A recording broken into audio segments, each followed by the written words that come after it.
Hey folks, this is Rafat. I'm the CEO and founder of Skift. I'm here with Brian Quinn, who heads all the programming at our events, of our events at Skift. And we are introducing a new conference next month. It's called Future of Lodging Forum. It's happening in New York City, May 11th and 12th. It's our newest conference. It's, I think, the most exciting new conference in the business of travel. Obviously, I'm going to say that. Because it's the first time that the hotel and short-term rentals have been put together on the same platform in the same conference, seamlessly blended into each other.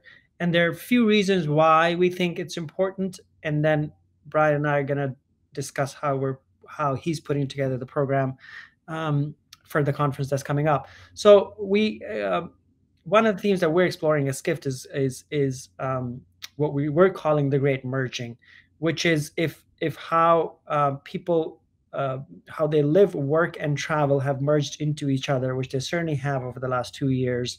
It's our daily lived reality these days. What does it mean for how it's manifesting itself in travel? And it's happening in many different ways of it's showing up in the hotel industry, it's showing up in the short-term rental industry, showing up in how airlines and their revenues are changing going ahead. It's changing in how destinations and the mix of travelers that are coming into it. So we're exploring these themes across Skift on a daily basis.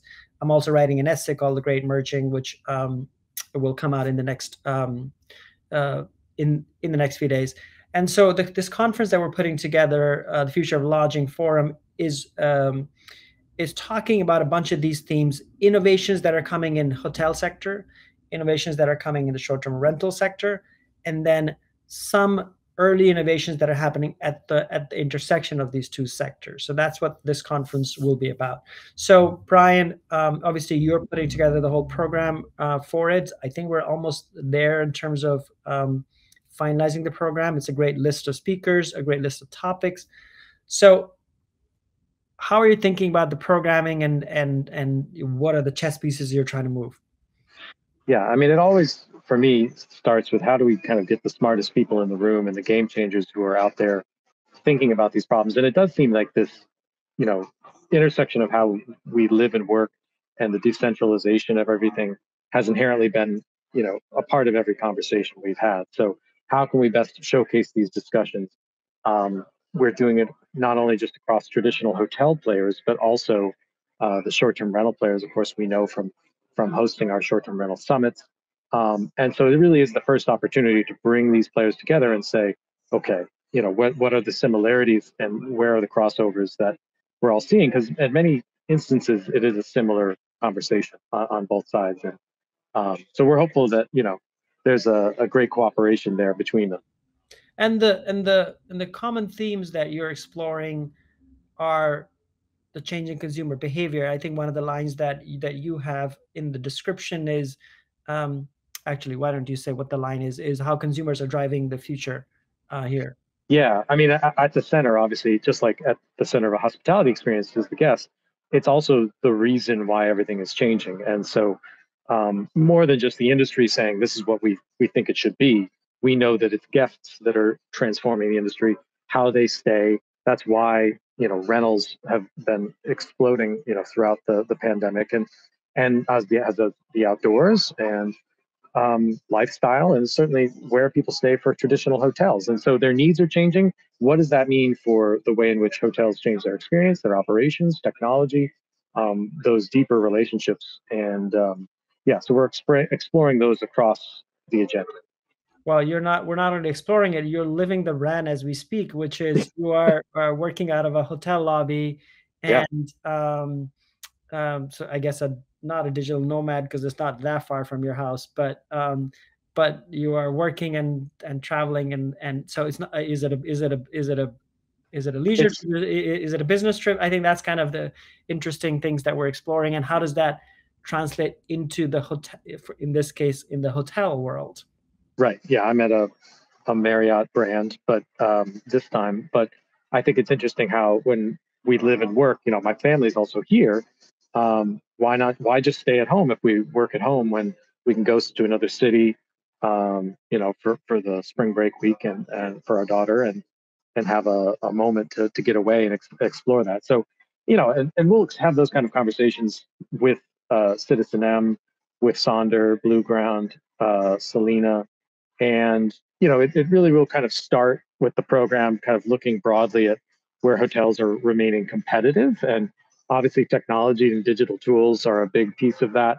Real estate and how real estate is used and how investors are thinking about it in the future. That's a big piece of this conversation. We'll have JLL and Highgate. Outdoor travel will be a part of how, and I guess our connection to nature. How do we bring nature into hospitality? And broadly, where people's choices are changing, what the consumer trends are telling us from many of these leaders across the industry, from both hotels and short-term rentals. Yeah, I'm very much looking forward to I think it's maybe the first session after the presentation is a debate between Steve Hafner, who's the CEO of Kayak, and Tyler Morse, who's the CEO of MCR Hotels, one of the largest hotel owners in US. Both of them very strong personalities and have lots of opinions, and debate between them. And so what is this debate about? Well, I mean, it's funny because Dennis, in a preview article, was like, what do you think gives you the right to open up a hotel? And more or less, he said it a little differently, but it's amazing how for Meta Search, for a Meta company and that legacy, they actually have a lot to offer. And so both are really taking a technology kind of standpoint and a digital, perspective, if you think about it, because that's a lot of people are trying to figure out that piece. So I think it's a competition through digital tools, distribution, brand awareness, streamlining of operations. For Steve, he's going to ultimately try to think about how he can unlock that for independent hotels. And for Tyler, as an owner and operator, he knows what works for him for distribution and what doesn't, and he has very strong opinions, and certainly about brands as well. Mm-hmm, mm-hmm. And a couple of the companies that we follow pretty closely that are actually at the intersection of hotels and short-term rentals, like Sonder is a great example. Selena is another example. What do you hope to get out of them? Yeah, I mean, we know that they've maybe have started as challenger brands, to the hotels, and they're trying to disrupt what they do from a tech and operational perspective. And as you have seen from your own stays at Saunders, it's a seamless experience. And so, very much. Where are they generating demand? Where are they continuing to maybe pull demand away from traditional hotels, whether it be for group or business? What's their strategy there?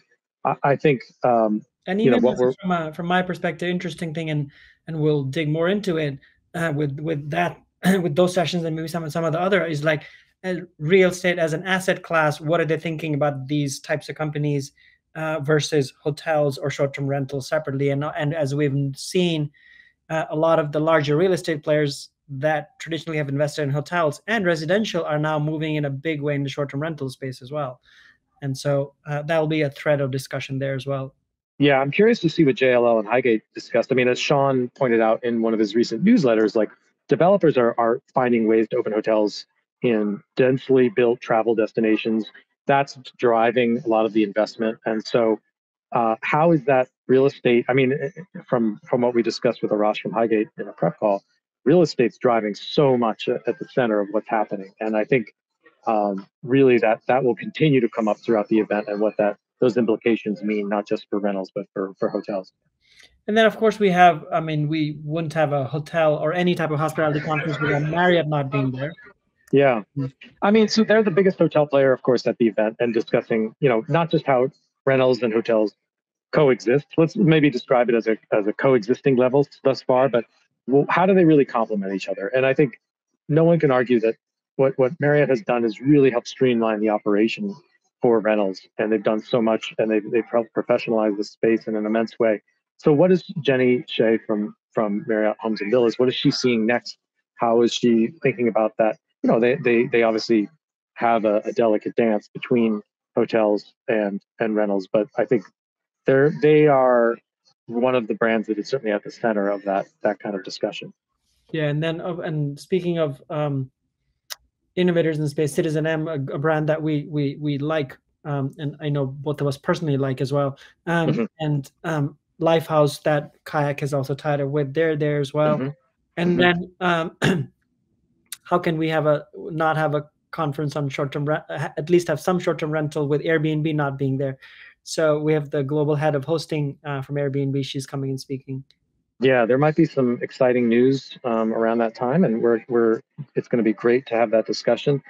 Obviously, Airbnb has always put hosts and experience at the center of what they're doing. Design, the trust that they've imbued through their design has been a big part of why people have come to them first, and why they become, for better or worse, synonymous with when people think of short-term rentals in itself. So Yeah, it's going to be great to see what that next lineage is. And even if obviously people have opinions within the industry around what Airbnb represents, but you can't argue that there is a lot of power and amazing insights that come every time they change something. They kind of redefine, as a player that, as you kind of thought about, never really started necessarily just as a travel as a travel brand. store. Yeah, it's been incredible how that has had this continuing ripple effect. So let's end here. So let's end with this. Just quickly walk through the structure of the 2 days. So we're starting second half of second day, and second half of the first day. Right. So on May 11th, we're breaking it up. So it's not just one long day and one big chunk.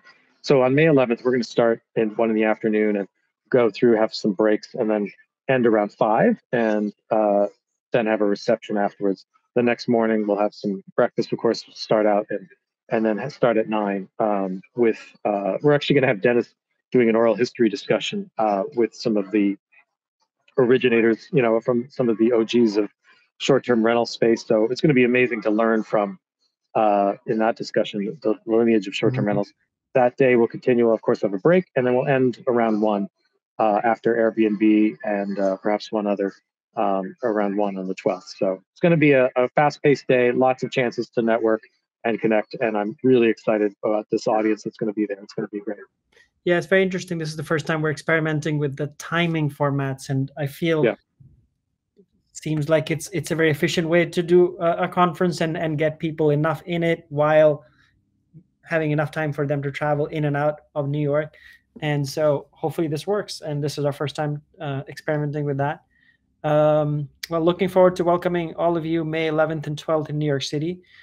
The link will be here in the video on where you can go and register. If you are confused, go to live.skift.com and you'll see a link to Future of Lodging forum, and you can join in person. Obviously, we would love for you to do that. But if you aren't able to, there's online as well. We every conference from now on, I don't know how we won't have a virtual component to it, and so it'll be live streamed. And the answer to the next question people have is, will there be a recording? The answer is always yes. And so if you register online and can't join live, you can always get the recording in the next day or two. We send out an email and you can watch all this. And where this is posted, if it's posted on LinkedIn, ask your questions. Tell us what you want to hear. We'll listen, and we'll make sure we'll try to build those into the conversations in advance. I think this is a very new event at a unique time. So we want to make sure that for everyone in the industry, it's as valuable as possible. All right. Thank you, Brian. I'm excited, and I hope to see you in New York. Thanks.